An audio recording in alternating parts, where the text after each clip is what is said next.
प्रेमाची गोष्ट या मालिकेच्या 2 डिसेंबरच्या भागामध्ये आज आपल्याला बघायला मिळणार आहे।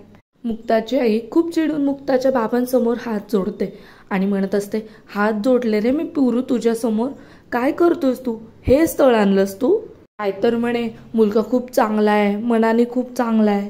हा मुलगा चांगला आहे का?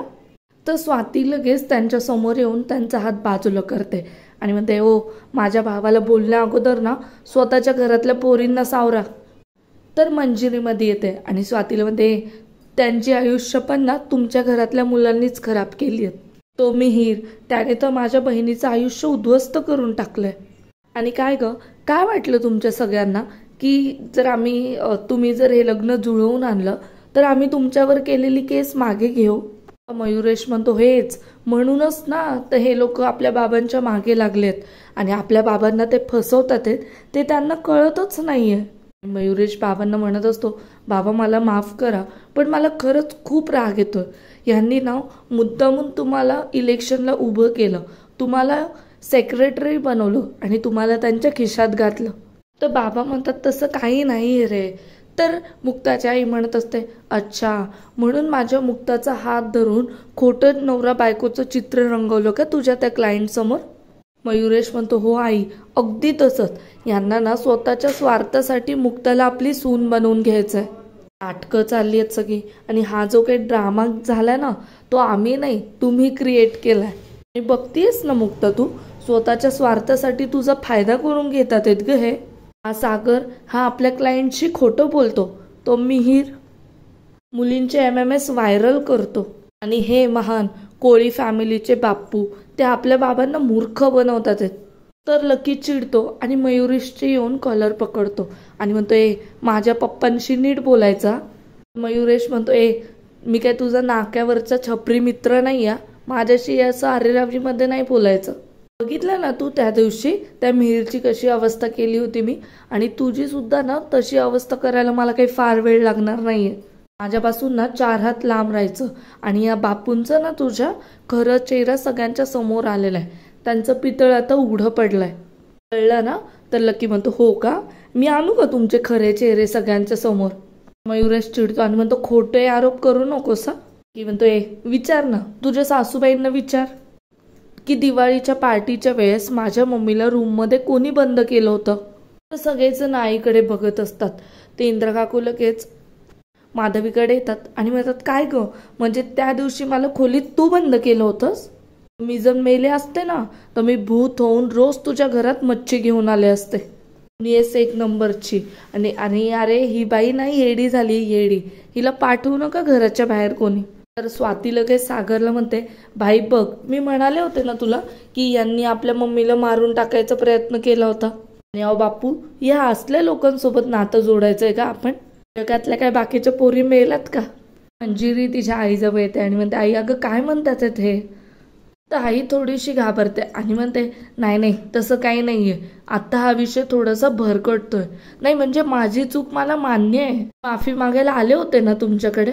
हा तुमचा मुलगा त्याने अडवलं मला आणि त्यामुळे आपली भेट झाली नाही। इंद्रा काकू लगेच लकी जवळ जाऊन त्याला मारू लागतात। तर लकी म्हणतो, अगं मम्मी, त्यावेळेस तुझी तब्येत बरी नव्हती आणि त्या म्हणत होत्या की मला तुझ्या आईला जाऊन सॉरी म्हणायचंय। मला असं वाटलं ना की त्या घरी आल्यानंतर पुन्हा काहीतरी भांडण होतील, तमाशे होतील आणि सगळ्यांचं BP वाढेल, म्हणून मी म्हणालो की नका येऊ, त्यांनीच तुला कोंडलं होतं। माधवी म्हणते, काय धानरच मुलगा आहे रे हा, बघितलं ना पुरू तू, या घरातले सगळेच लोक असे आहेत आणि या घरातल्या या पोराशी लग्न लावायला निघालायस तू। आणि त्या दोघींची पुन्हा भांडणं सुरू होतात।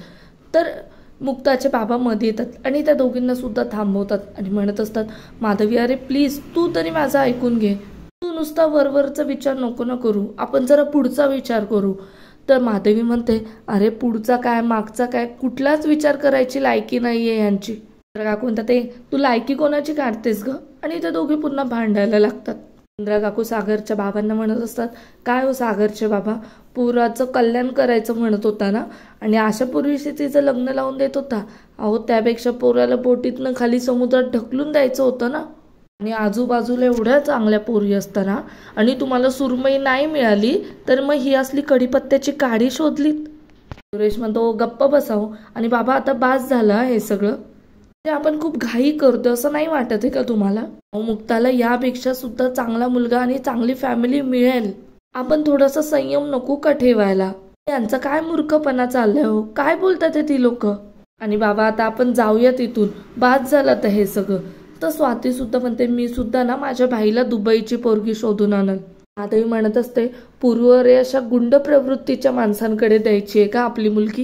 इंद्रा म्हणत असते मी आता कोयत्याची शपथ घेऊन सांगत्या, तू जर माझ्या पुढे 1 मिनिट जरी थांबलीस ना तरी सुद्धा मी तुला आता कोंडून ठेवील. तसं मला कोंडून ठेवलं होतंस ना तसं. आणि इंद्रा काकू एकदम माधवीच्या अंगावर येतात. तर मंजिरीमध्ये येते आणि त्यांना सोडवते आणि तिच्या बाबांना म्हणत असते बाबा बघितलं ना काही क्लास नाही आहे ह्यांचा. माधवी म्हणत असते हो ना पुरू, आणि तेच उघडायचं आहे का तुला? ही जरी झालं ना तरी सुद्धा मी हे लग्न नाही होऊ देणार आहे. इंद्रा काकू म्हणत असतात आणि तू काय सांगतेस ग? मीच तुला सांगते काही जरी झालं, आमचा जीव जरी गेला ना तरी सुद्धा आम्हाला तुमच्यासोबत लग्न नाही करायचंय. आणि अशीच त्यांची फार भांडणं सुरू असतात. तर मध्येच बाप्पू येतात आणि जोरात ओरडतात बास. तर सगळेजण शांत होतात. बाप्पू म्हणत असतात मगाचपासून बघतोय मी तुम्ही सगळेजण किती आणि काय काय बोलताय. तुम्हाला आम्ही सांगितलंय ना की हे लग्न मी आणि पुरू भाऊने मिळून ठरवलंय म्हणून. तुमच्या या भांडणामध्ये तुम्ही आपल्या दोन्ही पोरांचं आणि आपल्या नातीचं किती नुकसान करते हे तुम्हाला माहिती आहे का? इंद्रा तूच मला सांग, या सगळ्यामध्ये तू आपल्या सईचा काहीतरी विचार केलास का? मुक्ताची आई मी तुम्हाला नाही विचारणार की तुम्ही मुक्ताचा विचार केलाय का, कारण तुम्ही तिचा विचार 24 तास करत असणार.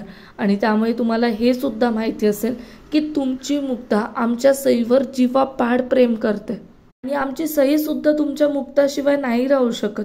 आणि हे लग्न जर झालं ना तर आमच्या सईला तिच्यावरती जीवापाड प्रेम करणारी आई भेटेल. तुमच्या मुक्ताला सुद्धा तिला आई म्हणणारी पोर भेटेल. आणि मी एकविरा देवी आईची शपथ घेऊन सांगतो मुक्तासारखी आई आपल्या सईला अख्ख्या जगात शोधून सुद्धा सापडणार नाही.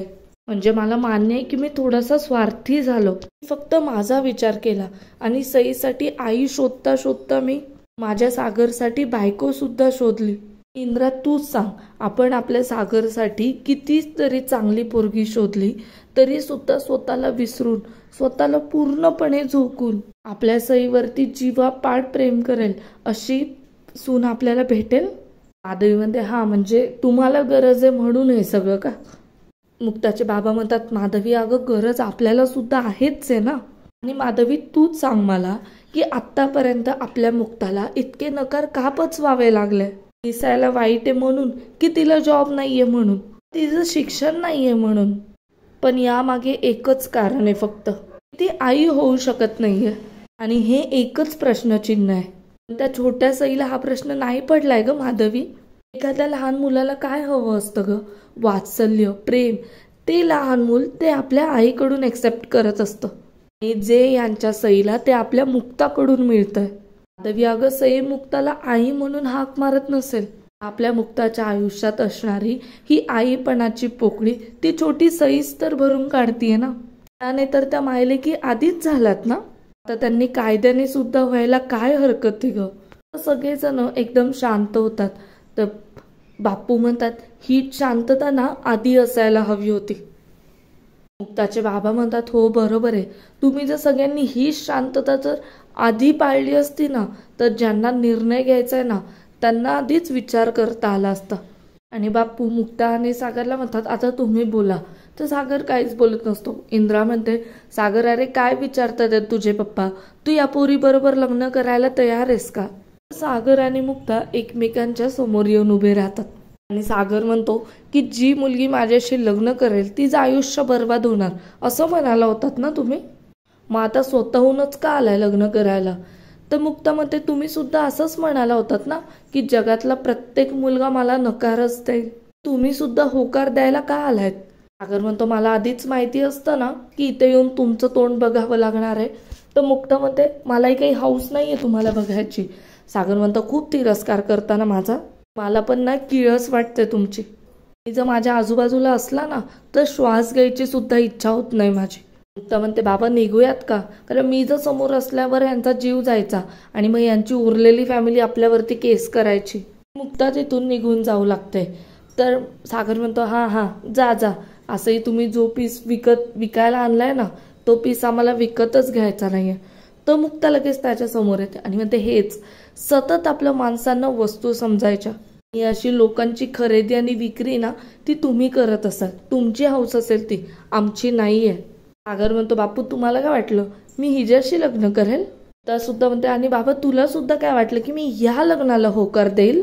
आणि सागर दोघेही म्हणतात मला तोंड सुद्धा बघायचं नाहीये यांचं, आणि तिथून बाहेर निघून जातात. त्यांच्या पाठोपाठ घरातले सगळेच बाहेर जातात. मुक्ताचे बाबा आणि बापू तिथेच थांबतात आणि ते मुक्ताचे बाबा बापूंना म्हणत असतात कुरुक्षेत्र कुरुक्षेत्र करून ठेवलंय आपल्या घरातल्यांनी आपल्या ह्याचं. आणि बापू मला नाही वाटत की आपली पोरं या लग्नाला तयार होतील. बापू म्हणतात नाही पुरुभाऊ, काही जरी झालं ना तरी आपल्याला या युद्धाचा शेवट गोड करावाच लागेल. जरी झालं ना तरी आपल्याला हे लग्न करून दाखवायलाच लागेल. सगळे आपापल्या घरी जातात. तर रात्री घरी बापू सागरला म्हणत असतात एवढं समजावलं याला पण काही उपयोग नाही, शेवटी झालं काय, त्याला स्वतःचं भलं सुद्धा समजत नाही. Businessman of the year. आणि इंद्रा तू तर जेव्हापासून ते 101 वाले आलेत ना तेव्हापासून नुसती भांडतीये त्यांच्याशी, आणि तुमच्या भांडणामध्ये ना आपली पोरं फरफटली जातात आहेत. आता तर बघ या दोघांना एकमेकांचं तोंड सुद्धा बघायचं नाहीये. स्वाती म्हणते अहो बापू पण ती पोरगी. तर बापू म्हणतात अरे तुमच्या लोकांची काय डोसकी फिरली आहेत काय, ते पाहिजे का नाही तुम्हा लोकांना? हे जण हो म्हणतात. तर बापू म्हणतात मम्मी काय म्हणतोय ना ते नीट कान उघडे ठेवून ऐका आणि सगळ्यांनी पहिले आपली डोसकी शांत करा आणि फक्त सईचा विचार करा. आपले सगळे रस्ते बंद झाले आणि वरून त्या सावनीनं पुन्हा एकदा आपली लायकी दाखवून दिली आहे. त्यामुळे आपल्याला जर सई हवी असेल ना तर आपल्याकडे हा एकच उपाय आहे. इकडे मुक्ताच्या घरी सुद्धा मुक्ता म्हणत असते अरे नाही रे बाबा तू काही काय बोलतोयस, मी हे लग्न नाही करू शकत. त्याचे बाबा म्हणत असतात अगं मुक्ता बाळा तू प्लीज माझा ऐक, नेहमीच तुला तुझे निर्णय घ्यायला पूर्णपणे स्वातंत्र्य दिलंय, पण यावेळी मला असं वाटतंय ना की तू मनातून हा निर्णय आधीच घेतलायस. तर मुक्ता म्हणते अरे काय बोलतोय हा बाबा, अरे बरं आहेस ना तू? तिरस्कार करते मी त्या माणसाचा, अरे त्या सागर कोळीचं. तर मुक्ताचे बाबा म्हणतात मुक्ता एक मिनिट, मी सागर बद्दल नाही मी सई बद्दल बोलतोय. अगं त्या सईवरती किती जीव आहे तुझा, किती लळा लागलाय तुला तिचा, तिच्यासाठी तू हे नातं स्वीकार ना. मुक्ता तूच मला सांग, तू एक मूल दत्तक घेणार होतीस ना, त्याला घरी आणणार होती, त्याच्यावरती जीव लावणार होती, त्याच्यावरती माया करणार होती, जिजामध्ये आधीच तुझा जीव गुंतलाय, त्या सईला आपलंसं का नाही मानतेस तू? इकडे बापू सागरला म्हणत असतात पोरं तुला जर तुझी पोरगी हवी असेल ना तर तू थोडासा राग बाजूला ठेवून विचार कर. कोर्टात सईने तुला आणि त्या सावनीला नाकारून त्या मुक्ताची निवड केली का माहितीये का तुला? तिला जे प्रेम आणि माया पाहिजे ना ते तिला मुक्ताकडून मिळाली. तुझं जर तुझ्या पोरीवर खरंच प्रेम असेल आणि तुला तर ती तुझ्या जवळ हवी असेल ना तर तू ह्या लग्नाला नाही नकार देणार. तर इकडे पूर्व मुक्ताला म्हणत असतो मुक्ता मला ना नेहमी असं वाटायचं की तुझं ना लव्ह मॅरेज व्हावं, म्हणजे एखाद्या परक्या आणि अनोळखी व्यक्तीच्या हातात तुझा हात देण्यापेक्षा जी व्यक्ती तुझ्यावरती जीवापाड प्रेम करेल ना त्या व्यक्तीच्या हातात तुझा हात द्यावा. तू सुद्धा अगदी झोकून देऊन प्रेम करशील त्या व्यक्तीवर. आणि अशी आपल्यावरती जीवापाड प्रेम करणारी व्यक्ती ना आपल्या आयुष्यात कोणत्या रूपात येईल ना हे आपल्याला सांगता नाही येत ग. सई म्हणजे तुझ्यावरती जीवापाड प्रेम करणाऱ्या व्यक्तीच्या रूपात सई तुझ्या समोर आली आहे मुक्ता. सईचं तुझ्या आयुष्यात येण्याने तुझं अख्खं जगणं बदलून जाईल मुक्ता. तुझ्या आयुष्यात नवी ऊर्जा मिळेल, तुला नवं बळ मिळेल आणि तू तुझं पुढचं आयुष्य सुद्धा खूप समाधानाने जगशील ग मुक्ता. माधवी म्हणते अरे पुरू तू कोणाला फसवतोयस, तू काय बोलतोय हे तुझं तुला तरी कळतंय का? लग्न संसार याच्या आपापल्या चौकटी असतात रे, जोडीदाराकडून काहीतरी अपेक्षा असतात, मग त्याची तहान कशी भागवणार आहे मुक्ता? तू म्हणतो मला मान्य आहे की माझा हा निर्णय तुम्हाला विचित्र वाटत असेल, माझी खात्री आहे की तो सागर मनाने अगदी अतिशय चांगला मुलगा आहे, मला वाटतो तितका तो वाईट नाहीये. देवी म्हणते कोण सागर? शी अरे मुक्ता याला खरंच कळत नाही की हा काय बोलतोय. आणि पुरू तू ज्या मुलाला चांगला म्हणतोयस ना, अरे तू पहिल्या दिवसापासून बघतोयस त्या मुलाला, पहिल्या दिवसापासून त्यांनी आपल्याला फक्त आणि फक्त त्रास दिलाय आणि त्यांनीच आपल्याला जेलमध्ये टाकलंय हे सुद्धा विसरलास का तू? तर पुरुषोत्तम तो गैरसमज होता ग माधवी तो. आणि शेवटी आपण एखाद्या व्यक्तीला ओळखतो म्हणजे काय ग, म्हणजे त्या व्यक्तीची जी बाजू आपल्या समोर येते त्यालाच आपण सत्य मानतो आणि त्याच्याबद्दलचं ते मत बनवून आपण मोकळे होतो. माधवी, प्रत्येक नाण्याला ना दोन बाजू असतात. मी सागरची अशी बाजू बघितली आहे ना जी तुम्ही कोणीही बघितली नाहीये. तर इकडे बापू सुद्धा सागरला समजावत म्हणत असतात की सागर, अरे तू थोडा वेळ शांत डोक्याने विचार कर. कोर्टामध्ये सईने मुक्ताला निवडलं हे आपण सगळ्यांनी बघितलंय आणि मला माहिती आहे की तुझा राग तिच्यावर नाही तर स्वतःवर आहे. मी तुला सांगू का, आपल्या पोरांचे निर्णय वेगळे असतात रे. आपली पोरं आपल्यासारखी हिशोबी नसतात. त्यांना असं आपल्यासारखं नफा तोटा नाही कळत. आणि तू एकदा नीट विचार कर, म्हणजे तू तुझ्यासाठी जोडीदार नाही तर सईसाठी आई निवडलीस. जितक्या लवकर तू ही गोष्ट मान्य करशील ना पोरा, तितक्या लवकर तू ह्या लग्नाला होकार देशील.